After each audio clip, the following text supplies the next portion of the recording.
하나님 말씀 받겠습니다.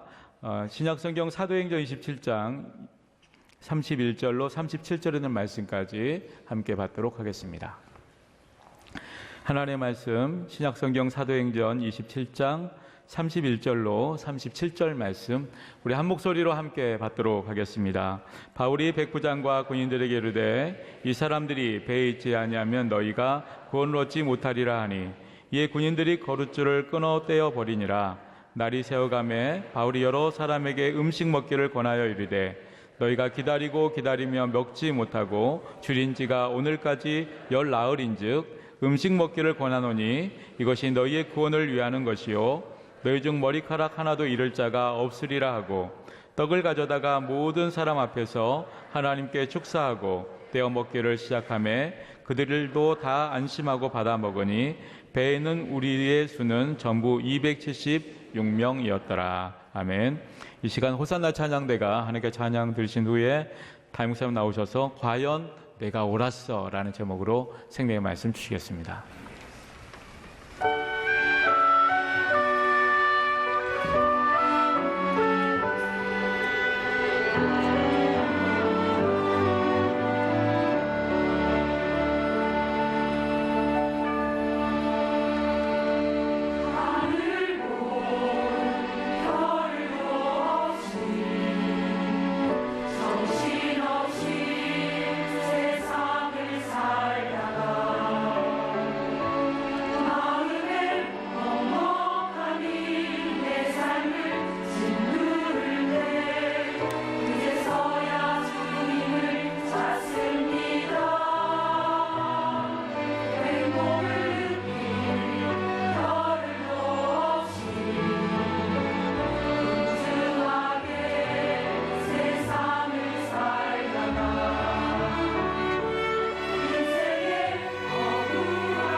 할렐루야. 여러분은 덩케르크라고 하는 영화를 아시는지 모르겠습니다. 세계 2차 대전 때 영국과 프랑스의 40여만 연합군이 덩케르크 항구에 포위되어 몰살 위기에 처합니다. 연합군의 함선은 독일군 잠수함의 어뢰를 맞고 완전 침몰을 당하고 말죠. 이제 탈출을 해야 되는데, 후퇴를 해야 되는데 탈출할 수 있는 길이 없습니다. 그때 영국의 황실과 위스턴 처칠 수상은 온 교회와 국민들에게 연합군이 무사히 탈출할 수 있게 해달라고 기도를 전 국민들에게 부탁을 했습니다. 그래서 영국의 군인들과 국민들이 기도합니다. 특별히 예수 믿는 사람들은 말이요, 금식 기도를 하면서 간구하는 것입니다. 처칠 수상 자신도 웨스트민스터 사원 성가대 좌석에 앉아서 영국군을 구원해달라고, 하나님이여 이 위기를 탈출하게 해달라고 간절하게 기도하였습니다. 여러분, 그러자 정말 놀라운 일이 벌어진 겁니다. 오늘 우리 민족도 이 위기 속에서 우리 교인들이 먼저 기도해야 될 줄로 믿습니다. 우리 국민들이 막 비판만 하지 말고 서로 우리가 염려하면서 기도해야 될 때란 말입니다. 자, 이렇게 막 수상이 그리고 그 왕이 기도를 할 때 위대한 하나님의 병기가 나타났습니다. 갑자기 폭우가 밀려와서 거대한 파도가 치고 소낙비가 쏟아져서 독일의 모든 전차들이 구렁텅이에 다 빠져가지고 헤어날 줄을 모르는 것입니다. 그리고 그 순간부터 덩케르크의 기적이 일어납니다. 주변에 있었던 수백 척의 민간 어선들이 자진해서 목숨을 걸고 군인들을 구출하러 오는 겁니다. 연합군을요. 그런데 가장 큰 문제가 독일의 전투기입니다. 연합군의 전투기 3대가 출격하여 사활을 걸고 공중전을 펼치는데 2대가 격침을 당해버리고 맙니다. 1대밖에 안 남았어요. 근데 1대 남은 전투기 조종사가 결단을 합니다. 회항하지 않고 마지막까지 필사의 전투를 하는 거요. 그리고 마침내 독일의 마지막 전투기를 추락시켜버리고 자신도 연료가 떨어져서 이제는 회항을 할 수가 없어요. 그래서 적진의 항공에 그 공항에 착륙을 하게 되죠. 그건 어쩔 수 없이 적군의 포로가 되어 끌려갑니다. 그런데 포로가 되어 끌려가는 바로 조종사의 얼굴은 패배와 절망과 슬픔의 얼굴이 아닙니다. 승리자의 여유, 점령군의 환희와 기쁨을 가진 감격에 찬 얼굴이었습니다. 결국 전투기 조종사와 민간 어선들의 필사적인 구출 작전으로 34만 명이 넘는 연합군이 구출되게 되었고, 처칠은 그 군사를 재정비하여 2차 세계대전을 위대한 승리로 이끌 수 있었던 것이죠. 이렇게 승리를 하고 나서 마침내 처칠은 유명한 연설을 합니다. 여러분, 우리의 목표는 무엇입니까? 나는 한마디로 답할 수 있습니다. 그것은 바로 승리입니다. 승리 없이는 생존도 없기 때문에 우리는 오직 승리를 추구할 뿐입니다. 전쟁에서는 철수가 승리가 될 수는 없습니다. 그러나 이번 철수 작전은 완벽한 승리였습니다. 그것은 바로 우리의 결단이 옳았기 때문입니다. 이렇게 연설한 거예요. 만약에 그때 처칠이 자존심만 부리고 계속해서 싸워 그렇게 했더라면 여러분 어떻게 되었겠습니까? 덩케르크의 40만의 연합군은 다 죽고 말았을 것입니다. 전쟁은 승리도 중요하지만 아군을 다 잃고 나서 얻은 승리는 여러분 승리라고 볼 수가 없는 거요. 내 아군과 국민을 보호할 때 그것이 위대한 승리가 아니겠습니까? 그러므로 과감하게 결단하고 철수 작전을 펴서 연합군 34만 명을 살렸던 처칠의 위대한 결단은 참으로 역사에서 위대한 결단이라고 평가를 받고 있는 것입니다. 그렇습니다. 여러분, 지도자는 위기 속에서 아주 판단을 잘해야 됩니다. 때로는 매우 엄정하고 잔인할 정도로 냉철해야 됩니다. 특별히 격동기 시대일수록 지도자의 엄정한 결단이 필요하고 그 결단을 넘어서 때로는 잔인한 정도의 행동이 필요할 때가 있습니다. 그 잔인한 결단과 행동과 판단으로 인해서 누가 혜택을 받느냐? 그 혜택은 국민이 받게 되는 겁니다. 김영호 전 국회의장께서 쓰신 술탄과 황제, 내가 여러분 저 책을 일찍이 읽기를 너무 잘했죠. 매음에도 이 새는 전쟁의 승리와 정복을 위해서 엄정할 뿐만 아니라 자신의 그 잔인한 리더십을 행사합니다. 그래서 오죽하면 술탄의 의자에는 피냄새가 난다, 이런 말이 나올 정도였습니다. 그런데 그처럼 잔인할 정도의 엄정한 결단력이 투르크족들에게는 엄청난 평안과 번영의 혜택을 누리도록 했던 것입니다. 그러나 이 동로마 제국의 황제 콘스탄티누스 11세는 너무나 우유부단합니다. 얼마나 착하고 감성적이었는지. 여러분, 감성적이지만 결단을 확실히 할 때는 해야 되는 거요. 너무 우유부단하면 안 되네요. 죽은 황후를 못 잊어가지고 꿈속에서 눈물을 짓다가 무슨 일이 닥치면요, 죽은 황후를 향하여 황후 어찌하면 되겠소, 황후 나에게 어찌하면, 황후여 나를 도와줘. 황후가 무슨 죽은 황후가 도와줍니까 여러분. 이런 황제의 우유부단과 무능 때문에 아이들은 세상에 밧줄에 묶여서 노예로 끌려가게 되고요, 귀부인들은 겁탈을 당하고 아리따운 처녀들은 이 잔인한 투르크 놈들이 말이요 서로 차지하려고 싸우다가 팔다리가 다 잘려진 거예요. 이쁜 여자 서로 가지려고. 우리나라 고려의 공민왕도, 우리 교회 역사 전문가들도 계십니다만은 공민왕도 마찬가지예요. 처음에는 이 친원 세력을 숙청하고 고려의 정통성을 주장하면서 여러분 선정을 잘했습니다. 개혁도 어느 정도 성공을 했어요. 그러나 왕은요, 왕후였던 도국공주가 죽자 그녀의 초상화를 벽에 걸어놓고 밤낮으로 바라보면서 울기만 했다는 겁니다. 여러분, 행여나 우리 여자들 안 죽어야 되지만 혹시 부인을 잃을 때에도요, 우는 건 일주일만 울어야 됩니다. 그리고 또 도저히 못 잊으면 한 달만 우세요. 2년이고 3년이고 죽은 부인 사진을 보면서 직장에 나가지도 않고 여보 어떡하면 좋아, 그러면 가정이 되겠습니까? 정말 중요한 건 뭐냐, 우리 여자분들 죽지 말고 오래 사시길 바랍니다. 오래 사셔야 돼요. 일찍 죽고자 환장한 사람 같아요. 아멘 하는 거 보니까. 그러다가 결국 성적 정체감까지 혼미해서 동성애자가 되었다는 주장도 있습니다. 사실인지는 모르겠지만, 그래서 결국 고려는 멸망하게 되고 백성들만 도탄에 빠지게 된 거예요. 그만큼 역사의 소용돌이가 몰아치는 위기의 시대일수록 지도자의 판단과 결단력은 굉장히 중요하다는 거예요. 오늘 우리가 사는 시대가 그렇습니다. 우리나라는 북핵 위기 속에 처해 있습니다. 북미 간의 긴장은 더 고조되고 있습니다. 정말 온 우리 국민들이 서로 마음을 하나로 뭉쳐야 할 때이죠. 그리고 국가 지도자가 바른 해안과 명견만리적 시각을 가지고 판단을 또 잘 하셔야 되겠죠. 그러는 가운데 교회 생태계가 더욱더 위협을 받고 있어요. 야, 참 이게 개헌도 다 좋아. 그런데 왜 이렇게 참 양성평등을 성평등으로 바꾼다든지 국민을 사람으로 바꾼다든지 참 고민이 많습니다.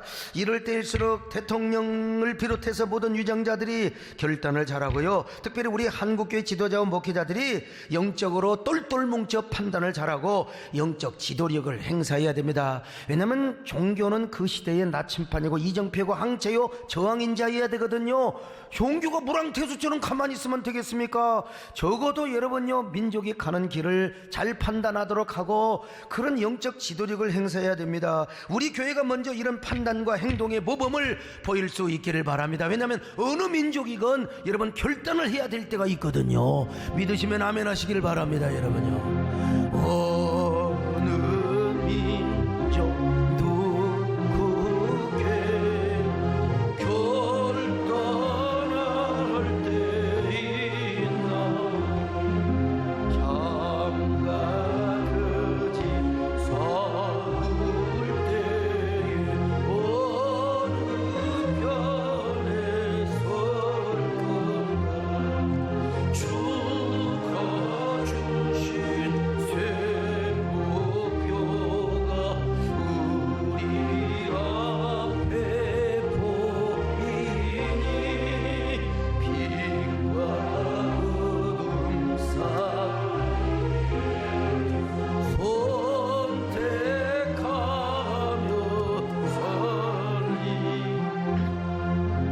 본문도 아주 비슷한 상황이 전개되고 있습니다. 그것은 바로 알렉산드리아호라고 하는 배가 출항을 하는 데 있어서 출항을 할 것이냐 아니면 여기서 과동을 할 것이냐, 이걸 가지고 지도자가 바른 판단을 했어야 하는 이런 이야기가 소개되고 있습니다. 사도행전 27장을 보면 사도 바울이 여러 죄수들과 함께 알렉산드리아호를 타고 로마의 죄수로 압송을 당하고 있습니다. 자, 사도행전 27장 6절입니다. 시작. 거기서 백부장이 이달리아로 가려 하는 알렉산드리아 배를 만나 우리를 오르게 하니. 자, 그런데 그 배에 탄 사람이 몇 명이냐? 여러분, 참 옛날에 큰 배였던 것 같습니다. 276명이었습니다. 37절입니다. 시작. 배에 있는 우리의 수는 전부 276명이더라. 276명. 어떤 사람인가? 몇 가지 부류로 나눌 수 있는 첫째는 누구냐? 바울과 누구입니다. 바울과 누가? 하나님의 종이요, 하나님의 일을 하러 가는 사람이 있어요. 두 번째는 뭐냐? 선장과 선주 및 선원들입니다. 세 번째는 백부장 율리오와 그를 따르는 수하가 있고요. 네 번째는 그들이 호송하는 죄수들, 이를테면 이스라엘의 독립운동가나 정치 사상범들이 대부분입니다. 그리고 다섯 번째는 무역하는 이 장사하는 사람들, 상인들이죠. 여러분, 바울도 여러 죄수들 중 한 사람입니다. 바울은 지금 여행 가는 게 아니에요. 크루즈 이 배를 타고 말이죠, 지금 관광하러 가는 게 절대로 아닙니다. 바울은 지금 로마 황제에게 재판을 받으러 가는 것입니다. 바울의 제목은 무엇이냐? 정치범이 아니라니까요. 이스라엘의 독립운동을 하다 잡히는 게 아니요, 예수 믿고 복음 전하다가 유대인들의 모함에 걸려서, 이 모함이라는 게 문제입니다. 사실 아니, 예수 믿고 구원받자고 그러는데 무슨 뭐 새로운 민족운동을 하느니 뭐 막 그냥 자꾸 로마를 뭐 대적하느니 어쩌니 그냥 말이요. 그래서 이제 바울이 지금 재판을 받으러 가는 것입니다. 그래서 로마 황실이나 제국이 가장 싫어하는 것은 정치범은 아니었지만, 그런 사도 바울이 정치범은 아니었지만 죄수 신분으로 가이사 황제에게 직접 재판을 받으러 가는 것입니다. 그는 예수 믿고 복음을 전한 죄로 배에 오르고 있습니다. 그리고 바울뿐만 아니라 270명 모두가 알렉산드리아라는 배를 타고 로마로 가고 있는데, 당시 이스라엘에서 로마로 가려면 몇 달을 걸립니다. 몇 달 걸려요. 그리고 지중해를 통과해야 되기 때문에 바람에 시달립니다. 더구나 겨울에는요, 막 바람이 세게 불어오기 때문에 겨울에 항해하는 것은 뭐 여러분 이탈리아 여행해 보셨는지 모르지만 이 로마에 가면 겨울에 바람이 엄청나게 세잖아요. 자, 그런데 마침 겨울이 다가오고 있습니다. 그러자 사람들이 항해 문제로 의견이 맞지 않아서 막 옥신각신합니다. 무슨 문제냐? 지금 있는 미항에서 겨울을 보낼 것이냐, 과동을 할 것이냐, 아니면 그레드에 있는 저 페닉스라고 하는 항구에 가서 과동을 할 것이냐, 이걸 가지고 이제 옥신각신을 했습니다. 자, 12절을 보실까요? 시작. 그 항구가 겨울을 지내기에 불편하므로 거기서 떠나 아무쪼록 베닉스에 가서 겨울을 지내자 하는 자가 더 많으니, 베닉스는 그레데 항구라 한쪽은 서남을 한쪽은 서북을 향하였더라. 서로 이제 논쟁을 했죠. 그런데 그레데로 가자고 하는 사람 쪽이 많았다 이 말이죠. 왜냐? 미항은 항구가 좁아요. 그래서 과동하기가 좀 불편한 건 사실입니다. 그래서 선원들 가운데 그레데 항구, 베넥스 항구에서 과동하자는 의견이 많았죠. 이게 여론조사를 하니까 가자는 것이죠. 거기다가 선원과 무역원들이 합세를 했습니다. 자, 그때 사도 바울이 죄수의 신분이었지만 일어나서 이렇게 말을 합니다. 여러분, 이 배 떠나면 절대로 안 됩니다. 큰일 납니다. 이 배는 여기 있어야 됩니다. 다소 불편한 점이 있더라도 미항에서 과동을 하는 것이 좋습니다. 만약 여러분들이 내 말을 안 듣고 페닉스 항구로 항해를 한다면 큰일 납니다. 목숨도 위태롭습니다. 장사하는 사람들은 완전 손해봅니다. 자, 그러니 안 가는 게 좋습니다. 내 말을 들으세요. 나는 바다의 전문인은 아니지만 하나님 앞에 기도하고 응답을 받고 하는 이야기입니다. 그러자 선장과 선주가 뭐라고 말했을까요? 별 미친놈 다 보겠네. 무슨 죄수 주제에 지가 뭘 안다고. 여러분 걱정하지 마세요. 우리는 항해의 전문입니다. 바다의 전문가입니다. 자, 그러니 여러분 얼마나 여론이, 솔직히 말하면 포퓰리즘은 완전히 선장과 선주에게 다 기울어지게 되었다는 것이요. 한마디로 그 배 안에 모든 여론은 바울을 조소하고 무시하는 쪽으로 흐르게 되었다는 것입니다. 더구나 사도 바울은 전문가도 아닙니다. 바다에 대한 경험도 없는 사람입니다. 그러나 여러분, 바울은 어떤 사람입니까? 하나님 앞에 기도하는 사람이요, 하나님과 소통하는 사람이요, 하나님과 기도하는 사람이요, 하나님의 감동을 받는 사람입니다. 하나 기도하여 응답을 받는 사람이라 이 말이요. 그래, 그가 감동받고 말하는 것이에요. 여러분, 자기의 결단과 자신의 어떤 그 경험에 의해서 말한 게 아니에요. 그러니까 백부장이 정말 영적인 사람이었다면 사도 바울이 말을 들었어야죠. 선장과 선주가 들었어야지요. 그리고 배 안에 있는 많은 여론을 참 참작했을 것입니다. 그런데 아마 그 여론도 선주와 선장이 주도를 했을 거예요. 오늘날로 말하면 백부장은 그 안에 있는 여론과 포퓰리즘에 의해서 출항의 결단을 한 거죠. 이 참 지도자의 결단이 이렇게 중요하다는 사실을 아셔야 돼요. 자, 사도행전 17장 9절로 11절입니다. 시작. 여러 날이 걸려 금식하는 절기가 이미 지났으므로 항해하기가 위태한지라 바울이 그들을 권하여 말하되 여러분이여 내가 보니 이번 항해가 화물과 배만 아니라 우리 생명에도 타격과 많은 손해를 끼치리라 하되 백부장이 선장과 선주의 말을 바울의 말보다 더 믿더라. 자, 그래서 불행한 얘기지만 슬픈 얘기지만 이제 항해를 합니다.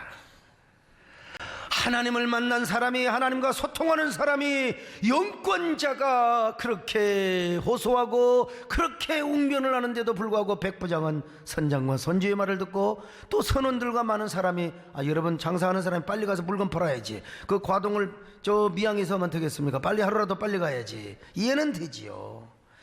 그런데 하나님을 만난 사람도 비난을 받아요. 하나님의 사람도요, 다시 말씀드립니다, 강조해서, 그는 언제나 성령의 영감 속에 살았고 하나님과 동행하며 살았어요. 그래서 그는 하나님의 감동을 받고 출항하지 말자고 권면을 했던 거예요. 그와 반대로 선장과 선주는 배에 대해서 항해 전문가입니다. 그러나 그들은 하나님을 몰라요. 자신의 경험, 자신의 지식밖에 없어요. 하나님과 소통하지 않고 하나님의 감동을 전혀 모르는 사람이요. 그래서 그들은 자신의 전문 지식에 의존해서 항해를 밀어붙였고, 그리고 그 여론에 의해서 백부장 율리오는 항해를 하라고 지시를 했던 것입니다. 하나님의 사람의 말을 듣지 않고 선지와 선정의 주도에 나갔던 여론에 의해서 알렉산드리아호가 순풍에 돛을 달고 잘 갑니다. 남풍이 슬슬 불어요.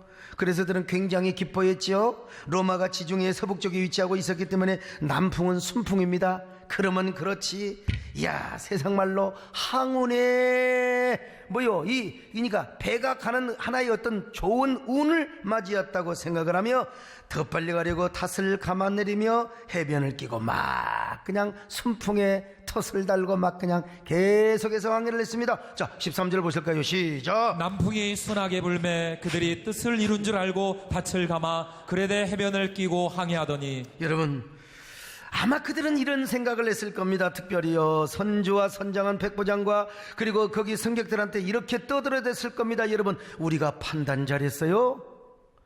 우리가 판단을 잘하니까 하늘의 신과 바다의 신이 이처럼 우리를 돕고 있지 않습니까? 저 바울이라고 그러는 놈이 뭘 한다고 저 미친놈 주제에 말이요, 지가 시건방진 말을 하고 있어요. 그러니까 이제 거기에 막 선원들뿐만 아니라 많은 무역하는 사람들이 막 또 이렇게 바울에게 조서를 부었을 거예요. 저런 죄수주의 미친놈 뭘 한다고 말이야. 이 남풍이 물고 있잖아. 이렇게 순풍에 돛을 달고 가고 있는데 저놈만 들었으면 우리는 괜히 장사에 손해봤을 거야. 몇 달 동안 과동하느라고 우리가 얼마나 손해봤겠어요. 저런 죄수주의, 지가 저 로마에 늦게 가려고 하는 거지 말이죠. 이렇게 조소를 하고도 남았을 겁니다. 이 성경을 그림으로 쫙 보면 이게 보여. 그렇습니다, 여러분. 하나님의 사람은 잠시 오해받을 수 있습니다. 핍박받을 수 있습니다. 비난받을 수 있습니다. 여러분, 아무리 하나님과 소통을 하고 하나님의 감동을 받고 메시지를 전한다 할지라도 그 당시는 얼마든지 오해받을 수 있어요. 비난받고 조소받을 수 있어요. 빈정거림, 조롱. 그래서 이제 하나님의 사람도 잠시 헷갈릴 수 있죠. 자기는 분명 하나님의 감동을 가지고 말했는데 그 감동의 메시지는 짓밟히고 오히려 반대하는 사람들이 막 득의를 나고 막 항원을 넣고 순풍에 돛을 달고 왜 그렇게 잘 되는지 몰라요. 여러분, 여기서 속으면 안 됩니다. 여기서 배 아파가지고 절대로 실족하면 안 됩니다. 길고 짧은 건 대봐야 합니다. 하나님의 사람은 그래도 하나님을 기다리는 사람입니다. 영의 사람은요, 아무리 역풍이 오고 아무리 고난이 와도 여러분 먼저 하나님의 세계가 열려요. 진리가 보입니다. 은혜가 보입니다. 하나님이 보입니다. 여러분요, 참 조금 있으니까 유라굴로라고 하는 광풍이 막 크게 불어요. 자, 14절을 같이 보실까요? 시작. 얼마 안 되어 섬 가운데로부터 유라굴로라는 광풍이 크게 일어나니. 광풍이라니, 광풍이 무슨 말이에요? 우리말로 말하면 미친 바람이요. 바람은 살살 부리지 왜 미쳐요? 전혀 예상치 못한 미친 바람이 막 미친 기가 달려오듯이 막 불어오는 겁니다. 배가 난리 났어요. 일기요동 저리기요동 막 톳을 내리고요, 정신없이 배가 밀려갑니다. 이리 밀리고, 그러다가 이제 스러디스 뭐 암초 같은 데 부딪히면 배는 그냥 그대로 뒤집어지는 겁니다. 그런데도 계속해서 바람과 파도는 여전합니다. 이제 구원의 소망도 없어요. 살 소망도 없어요. 자, 확인해 봅시다. 15절로 20절 같이 보실까요? 시작. 배가 밀려 바람을 맞추어 갈 수 없어 가는 대로 두고 쫓겨가다가 가우다라는 작은 섬 아래로 지나 간신히 거루를 잡아 끌어올리고 줄을 가지고 선체를 둘러감고 스르디스에 걸릴까 두려워하여 연장을 내리고 그냥 쫓겨가더니 우리가 풍랑으로 심히 애쓰다가 이튿날 사공들이 짐을 바다에 풀어버리고 사흘째 되는 날에 배의 기구를 그들의 손으로 내버리니라. 여러 날 동안 해도 별도 보이지 아니하고 큰 풍랑이 그대로 있음에 구원의 여망마저 없어졌더라. 배가 지금 뒤집어지려고 합니다. 이제는 누가 와서 구원의 손길도 없습니다. 바람은 불죠. 미친 바람이 불어오죠. 파도가 그냥 배를 덮쳐오지요. 이제는 구원의 희망도 없어요. 살 소망도 없습니다. 그 광풍 앞에 여러분요, 선원들 그리고 선장도 자기 짐을 다 버려 배의 기구들까지 다 버리고 마는 거예요. 이런 고난 속에서 그들은 14일 동안 배멀미에 시달렸어요. 먹지도 못하고 막 그냥 똥물을 줄줄줄줄 싸면서 오바이트를 하면서 여러분 얼마나 힘들었겠습니까? 14일 동안. 자, 33절입니다. 시작. 이르되 너희가 기다리고 기다리며 먹지 못하고 줄인지가 오늘까지 열 나흘인즉. 열 나흘 동안 밥도 제대로 못 먹었네요. 먹어봤자 토하고 그냥 아래로 물만 줄줄 싸고 여러분 눈은 쑥 들어갔겠죠. 지금요, 지금 눈이 쑥 들어가지고 혹시 졸리는 사람은 그 배를 타야 됩니다. 정신 차려야 돼. 아무튼 아니요, 276명의 배 안에 탄 사람들이 아마 어떤 생각을 했을까요? 포나마나 말 안 해도 여러분 척하면 삼천리요. 아, 그때 바울이라고 하는 사람의 말이 맞았어. 바울의 죄수의 말이 맞았어. 바울은 전문적인 지식을 가지고 말하는 것이 아니라 하나님의 감동을 받고 하나님의 응답을 받고 이야기를 했는데, 그때 우리가 바울의 말을 들었어야지. 그때 바울의 말을 들었어야 했는데 우리가 이렇게 죽게 된 거야. 여론이 확 달라져 버린 거요. 여론이. 그러자 선장과 선지와 선원들도 이런 생각을 했을 거면 백부장도 그렇지 않았겠습니까? 생명 앞에, 지금 죽음 앞에 뭐 생각이 무엇밖에 안 났겠어요? 아, 그때 우리가 바울의 말을 들을 걸. 바울의 말을 들었어야 했는데 바울의 말을 안 들어서 우리가 이렇게 죽어간다. 인생이 이렇게 허망하단 말이냐? 우리는 이렇게 죽어야 한단 말인가? 바울의 판단이 옳았는데 왜 우리는 그때 바울을 무시하며 우리의 판단이 옳았다고 거짓말 피웠을까? 일순간에 확 달라져서 분위기가요. 그러나 여러분, 이제 와서 후회해도 소용없는 일입니다. 그런 노래가 있잖아요. 이제 와서 후회해도 소용없어요. 그 시절 그 추억이 또다시 온다 해도 고집만은 안 피워야죠. 똥꼬집은 안 피워야죠. 하나님과 소통하고 감동을 받는 사람의 말을 안 들어서 그렇게 되었기 때문에요. 그래서 그들은 땅을 치고 가슴을 치고 먹장구름을 바라보면서 후회를 하고 또 후회했을 거예요. 여러분, 다시 강조해서 말씀드리지만 오늘날도 하나님과 소통하고 하나님의 감동을 받은 사람 처음에 무시당할 수 있다니까요. 조롱당할 수 있어요. 하나님의 감동을 받고 말한 사람도 처음에는요 비난받을 수 있어요. 그러나 나중에는 인정받게 됩니다. 할렐루야. 나중에 인정받는 거예요. 뭐 드라마를 봐도 다 주인공이 처음에 오해받잖아요. 나중에 해피엔딩으로 끝나요. 드라마가 죽을 것 같죠? 주인공이 죽을 것 같죠? 절대로 안 죽어요. 주인공은 안 죽어요. 주인공 죽으면 드라마도 끝나는데 걱정하지 마세요. 아이고 어찌했을까 어찌야. 그럴 필요가 없어. 안 죽어. 드라마는 절대로 안 죽어요. 드라마가 죽는 게 주인공은 안 죽어요. 주인공은. 그 말이지. 오늘 선장과 선조와 백부장이 바울을 인정하고 있어요. 바울의 판단과 결단이 100번 1000번 놀았다고 인정하고 있잖아요. 그러자 그때 바울은 하나님의 감동과 영감을 가지고 드디어 위대한 영감의 스피치를 하는 거예요. 여러분들은 내 당초 내 말을 들었어야 했습니다. 그런데 왜 내 말을 듣지 않고 이런 고생을 한단 말입니까? 그러니까 앞으로 여러분 어떤 배를 항해하더라도 기도하며 하나님과 동행하는 사람, 그 사람 말을 꼭 들으시기를 바랍니다. 그러나 여러분 안심하세요. 괜찮습니다. 걱정하지 마세요. 우리 생명에는 아무 지장이 없습니다. 아무리 풍랑이 거세도 여러분은 절대로 죽지 않을 것입니다. 하나님께서 부족하지만 저를 보증하사 여러분들을 절대로 죽이지 않을 것입니다. 왜냐? 저는 사명이 있는 사람입니다. 가이사 앞에 가서 복음을 전하고 재판을 받아야 할 사람이요, 내가 로마에 가야 돼요. 나를 보증하사 여러분들은 반드시 구원받게 될 것입니다. 이 얼마나 멋있어요. 자, 성경 확인해 볼까요?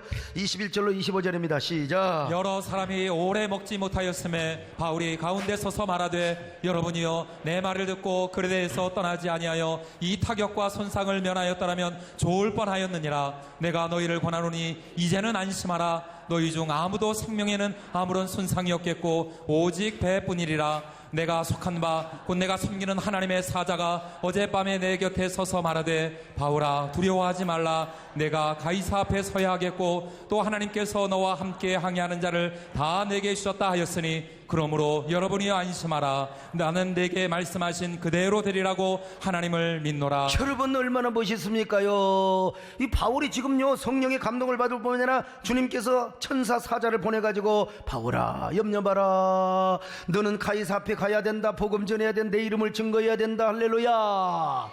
그러니까 이 사람들을 내 손에 붙였다 이거요. 너가 살면 이 사람도 산다는 거예요. 여러분요, 오늘 이런 당당함이 있어야 돼요. 정말 나에게 사명이 있다면, 정말 사명이 생명이고 생명의 눈멸이고 사명의 은혜고 사명의 축복으로 여기는 사람이라 여러분 비행기 함부로 절대로 격침당하지 않습니다. 배가 함부로 절대로 이게 뒤집어지지 않아요. 그러니까 여러분 정말 사명이 있다면 비행기 탈 때도 마음속으로 이렇게 외쳐도 됩니다. 절대로 마음속으로 이놈들 저놈들 하지만 여러분 나 때문에 비행기 안전하게 운항할 수 있습니다. 에?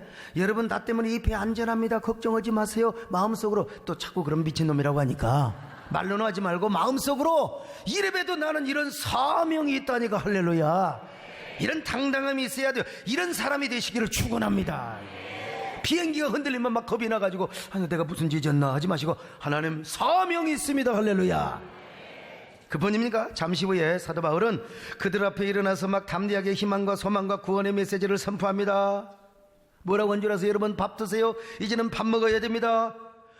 여러분 소생을 해야 됩니다. 밥 먹고 힘이 나야 이제 이 배에서 나갈 수 있습니다. 밥 안 먹으면 여러분 굶어 죽어요. 밥 먹어요. 여러분 중에요 머리털럭 하나 상할 자가 없습니다. 단 한 사람도 목숨을 잃을 자가 없어요. 왜? 예수님이 우리를 구원해 주십니다. 하나님이 우리를 구원해 주십니다. 이것이 여러분에게 전해드리는 기쁜 소리입니다. 기쁜 소리들 예수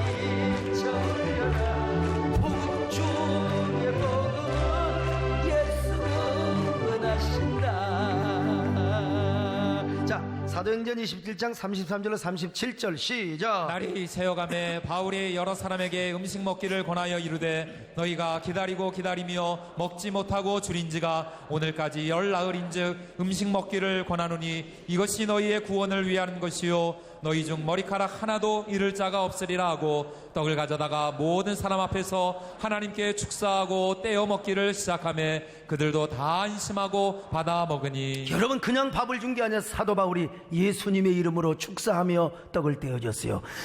거룩한 성청식과 같은 은혜로운 식사 시간입니다. 자, 그렇다면 이 배의 주인은 누굽니까? 실제적으로 주도권을 이끌어가는 사람이 누구예요? 선주입니까? 선장이요? 백부장 율리옵니까? 지금 다 죽게 된 마당에 사도 바울이 하나님의 음성을 듣고 천사의 응답을 받고 음식을 떼어주는데, 이 배의 주인은 지금 사도 바울입니다.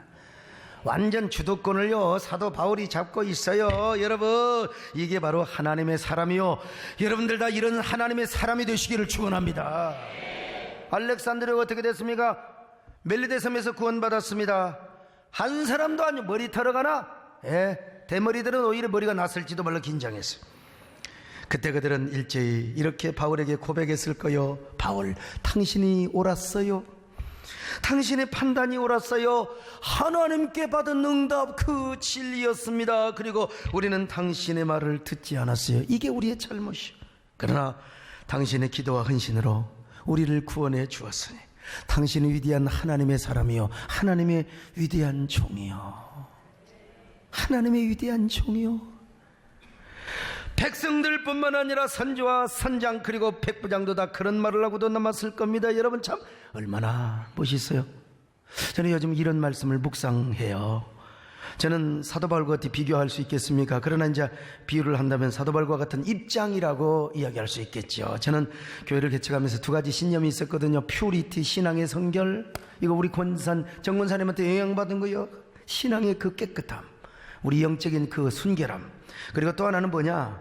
오직 교회 부흥. 그러니까 전도밖에 모르고 기도밖에 모르고 교회 성장밖에 몰랐어요. 우물 안의 개구리였죠. 그러니까 여러분, 40 중반에 이런 교회 짓고 비교적 큰 목회를 하고 있지요. 아마 계속해서 이런 영적 성결주의와 성장주의에 갇혀서 개교의 부흥만 추구했다면 지금 우리 교회 지금 일 나고 있어요. 지금 예배당 다시 지었든지 아니면 다른 예배당 지금 다른 예배당에서 교회를 지었든지 분명히 그랬을 거예요. 근데 제가 우리 존경하는 김승기 장로님을 만나면서부터 목회 생태계에 눈이 띄인 겁니다. 그렇지 않으면 저는 몰라요. 이 목회자도 의식이 바뀌어야 되거든요. 패러다임 시프트가 돼야 돼요. 반이슬람, 반동성애, 종교인 과세 대책 운동 등 교회 생태계와 관련된 일을 합니다. 그렇게 사역을 하다 보니까 개교에 출혈이 많아요. 활동하면 돈 들 거 아니겠습니까? 재정이 많이 들어가. 게다가 비난을 받죠. 공격을 받죠. 그냥 합리적으로 공격을 하면 좋을 텐데 참 이게 이 내면의 문제죠. 사실은요. 고의적이고 악의적으로 왜곡된 사실을 퍼뜨리며 비난과 험담을 하는 사람들, 참 그 내면이 뭔 컴플렉스가 있는지. 지난주에도 제가 저희 총회에서 목회자 답세 대책위원장으로 이런 보고를 했어요. 여러분, 나는 한국교회 공익을 위해서 이런 보고를 했습니다. 존경하는 총대 여러분, 종교인 과세가 유예되면 좋겠지만 유예되지 않으면 내년부터 과세 시행이 되는데 교인은 대비를 해야 됩니다. 왜냐하면 이 교회가 불순 세력들이 와가지고 악의적인 목적으로 이단들이 와가지고 소강석이죠, 탈세합니다, 이런 제보를 하면 어쩔 수 없이 세무서에서 조사를 올 수도 있지 않습니까? 그런데 이거는 이중장부나 복식 부기를 의미하는 것이 아니라 지금까지 해오던 모든 교회 수입 지출의 원장은 그대로 두고 담임 목사와 부목사, 전도사, 모든 교회 직원들의 사례비 지출만을 기록한 장부를 별도로 잘 준비를 해야 합니다. 만약에 세무서에서 나온다면 그걸 잘 준비해서 보여주면 되는 것입니다. 이것은 내 이야기가 아니고 내 아이디가 아니라 기재부 당국의 제안이요, 이것이 원리요. 난 기재부 당국의 이 직원으로부터 이런 제안을 받아서 그 목적은 뭐냐? 정부와 종교 간의 조세 마찰을 미연에 방지하기 위함이고 오히려 과세와 재정 문제를 투명하게 하기 위한 목적입니다. 이렇게 발언했으면 얼마나 완벽합니까? 잘했지요. 이렇게 했는데도 불구하고 말꼬리 잡아가지고 고의적으로 제가 끝까지 복식부기하자, 이중장부 꾸려야 된다, 아이고 왜 또 지난번에 국가조청기도까지 왜 또 끌어들입니까 여러분? 그러면 우리 조상적까지 다 끌어들여야지. 아무튼 어떻게든지 여러분, 우리 조상은요, 이 우리나라 사실 이제 박혁거세 그 뭡니까, 신라에 그 알이 내려올 때 우리의 조상 소자 벌자 공 어르신께서 그 알을 딱 주워 담아서 신라가 생겼다는 겁니다, 여러분. 우리 우리 본이 진주입니다, 진주. 우리 김윤호 집사님, 제가 이렇게 뼈대가 있는 이 삼국 그 유사에 다 기록이 되어 있는, 한번 다 좀 발굴해 주시기 바랍니다. 아니 참, 이 왜곡, 여러분, 언론이라고 하는 게 실체적 진실을 잘 얘기해 주는 게, 그래서 국민과의 소통을 하도록 하는 것이 언론이지, 그거 그냥 뭐 이게 말 삐뚤어 가지고 막 내가 그런 말도 안 했는데 자꾸 막 이중장보식으로 간다, 이런 건 정말 이거 우리 사회를 병들게 하는 언론입니다. 병들게 하는 언론이에요. 이러니까 이제 우리 정 권사님이 가끔 어이 소목사 그냥 자꾸 그런 걸 뭐하게 하려고 그러냐고 뭐, 그러면 또 우리 집사람도 그렇고 말이요. 제가 우리 권사님께 이런 말씀을 드리죠. 권사님, 인간적으로 생각하지 말고 기도 한번 해보세요. 하나님 앞에 소목사를 넣고, 소목사가 어떤 일을 하고 있는가, 내가 무슨 정치하고 있는가, 내가 사적인 욕망을 가지고 일하고 있는가. 권사님이 기도해 보시오. 권사님 기도하니까, 하나님 사람이니까 하나님이 감동을 주시고 응답을 주실 거 아니요. 나는 기도하면서 이런 감동을 받습니다. 소목사야, 지금 내 판단이 옳다, 내 결단이 옳아.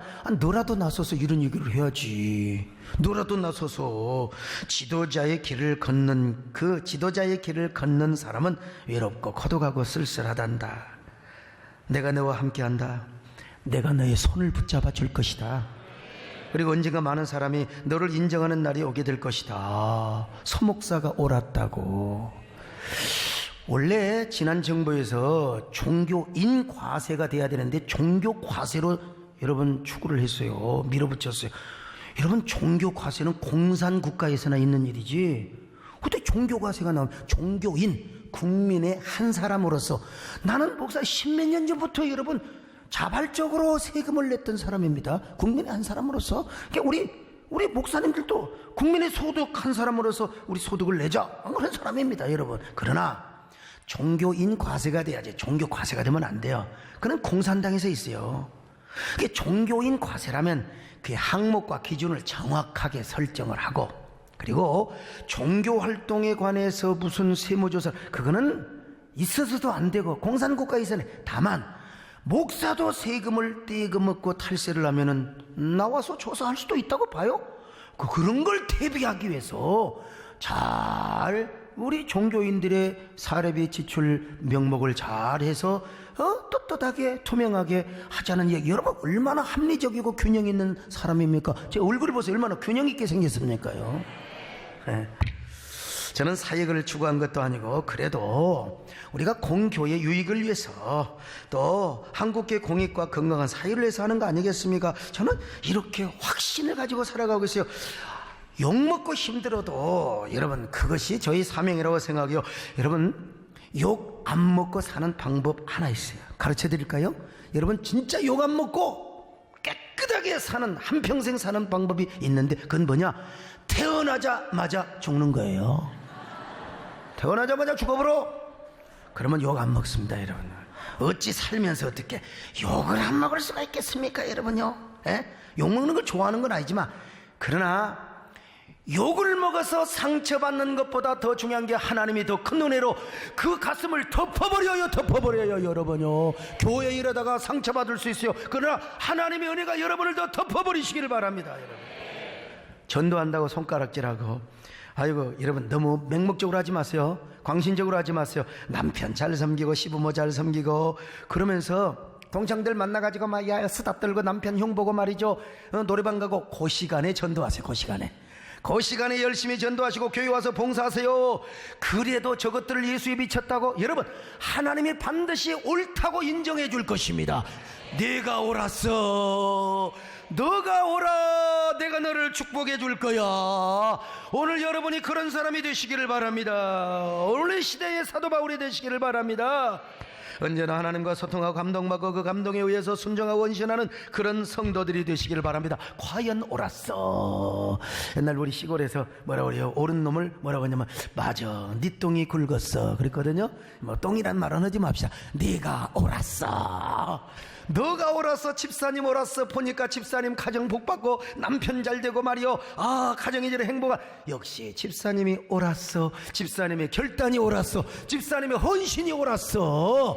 옳았어. 이런 주인공 되시기를 축원합니다. 옳은 길 따라 너에게 세계 마음이 이 길 따라서 살기 어색해 저 어색해 난 백성이 나갈 감지하고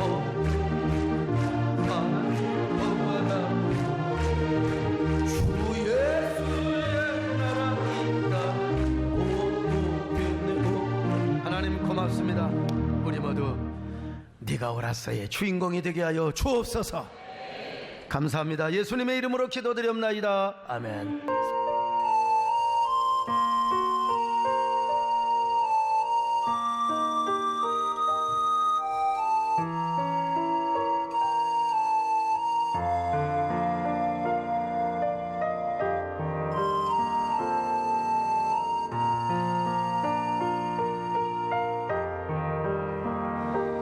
나의 은총을 입으니여 너를 아노라.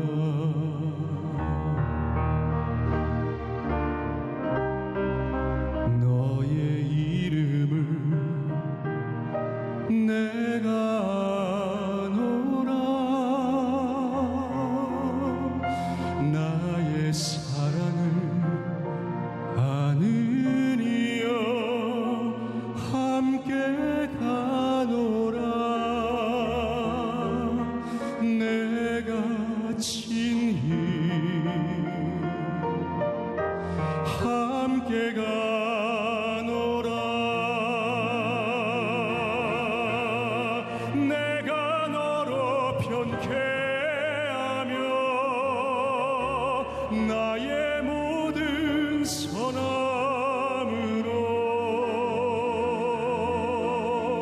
너의 앞을 지나면 나의 이름으로 너를 지키리라. 나의 은총을 입으니여 나의 사랑을 아느니여 내가 너를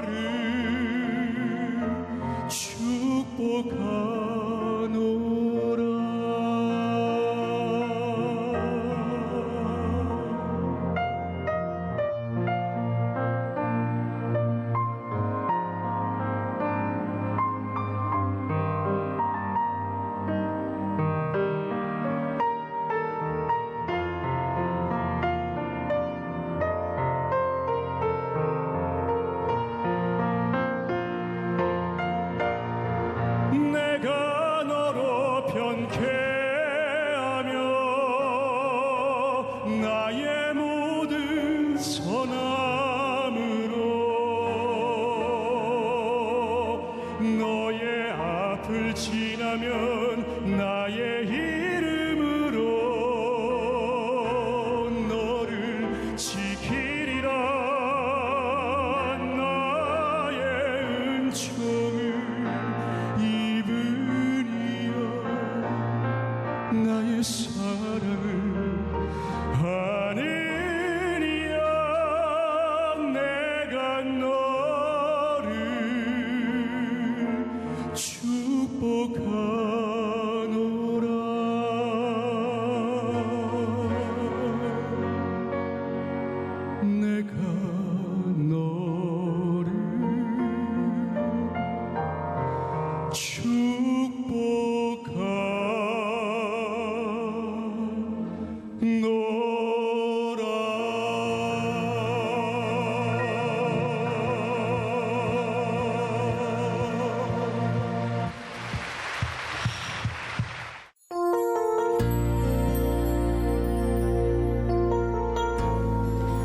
안녕하세요.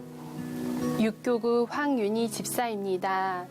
먼저 정말 보잘것없고 아무 능력도 없는 저를 이 귀한 간증의 자리에 세워주신 하나님께 감사와 영광을 올려드립니다. 몇 년 전 형통하기만 했던 제 삶에 제 힘으로는 도저히 어찌할 수 없는 일들이 닥쳐왔습니다. 그때 갑자기 문득 주님이 생각났습니다. 저는 비전홀로 달려가 주님 앞에 울며 기도했습니다. 하나님, 제가 너무 힘듭니다. 제 영혼이 갈급하고 목마릅니다. 주님을 만나기 원합니다. 그러나 어떻게 주님 앞에 나아가야 하는지 잘 모르겠습니다. 이전까지만 해도 주일 예배도 5층이나 6층에서 숨듯이 예배를 드리고 하나님과 교회를 가까이 하기보다는 세상 친구들과 어울리기 좋아하고 제 삶을 즐기던 제가 고난의 순간 찾은 것은 바로 교회였습니다.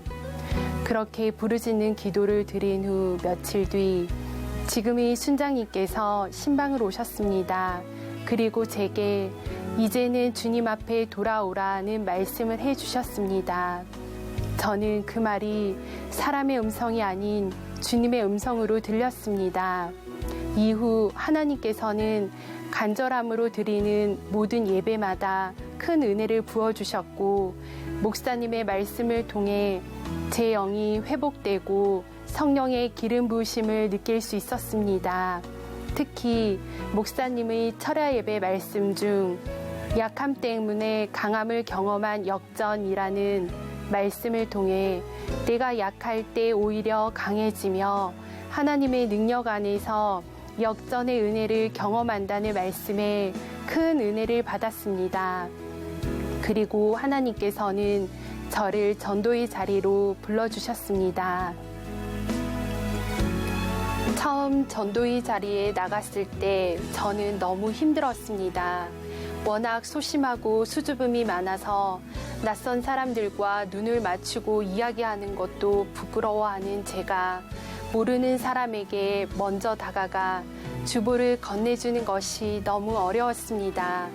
아파트에 축호 전도를 하러 갈 때도 혼자서는 용기가 나지 않아 늘 다른 전도대원들과 함께 해야만 했습니다. 이처럼 처음 전도를 시작할 때는 제 자신을 내려놓기 힘들었던 저를 하나님께서 점차 변화시켜 주셨습니다. 한 영혼 한 영혼을 향한 아버지의 애끓는 마음을 부어주셨고 담대함으로 복음을 전하게 하셨으며 더 이상 이 땅이 아닌 하늘의 소망을 바라보게 하셨습니다. 그러자 매일의 삶 가운데 하나님과 동행함에 감사와 기쁨이 넘치는 삶을 경험할 수 있었습니다. 그렇게 하나님께 순종하고 예배와 기도, 사명과 말씀을 붙잡고 나아가고 있었던 그때 절망의 소식이 들려왔습니다. 그것은 바로 남편의 실직이었습니다. 엎친 데 덮친 격으로 사랑하는 딸이 학교에서 친구들에게 왕따를 당하고 있다는 사실을 알게 되었습니다. 순간 모든 것이 무너져 내렸고 저는 절망할 수밖에 없었습니다. 주님 앞에 나와 내 삶을 드렸는데 왜 주님을 알지 못했던 때보다 더 절망의 상황으로 나를 몰아가시는 건가? 과연 하나님은 살아계신가?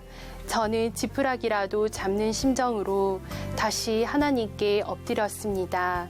그리고 하나님께 하나님이 정말 살아계시다면, 그리고 제가 진짜 전도의 사명자가 맞다면 남편의 직장을 통해 살아계신 하나님을 보여주시고 제게 영혼들을 붙여주세요.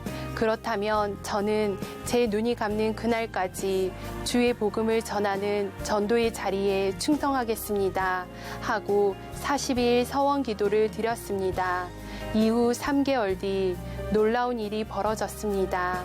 남편은 이전보다 더 좋은 직장에 더 좋은 조건과 높은 직급으로 재취업을 하게 되었고, 딸아이는 중등부 수련회에서 방언의 은사를 받고 살아계신 하나님을 만나게 하셨으며, 저에게는 수많은 믿음의 동력자들을 붙여주셨습니다. 그리고 이제 막 신앙생활을 시작하신 시어머니로부터 이 모든 것이 너를 통해 주신 하나님의 축복임을 고백하게 하셨습니다. 하나님께서는 저를 찾아와 만나주셨고 우리 교회로 불러주셨으며 아무 능력이 없고 보잘것없는 저를 하나님의 능력으로 일으켜 세워주시고 복음의 전도자로 사용해 주셨습니다. 이 하나님의 은혜에 감사드리며 제 삶이 끝나는 날까지 아멘과 순종으로 생명나무를 붙잡는 전도의 사명자가 되길 간절히 소망합니다. 이 모든 영광 살아계신 하나님께 올려드립니다. 감사합니다.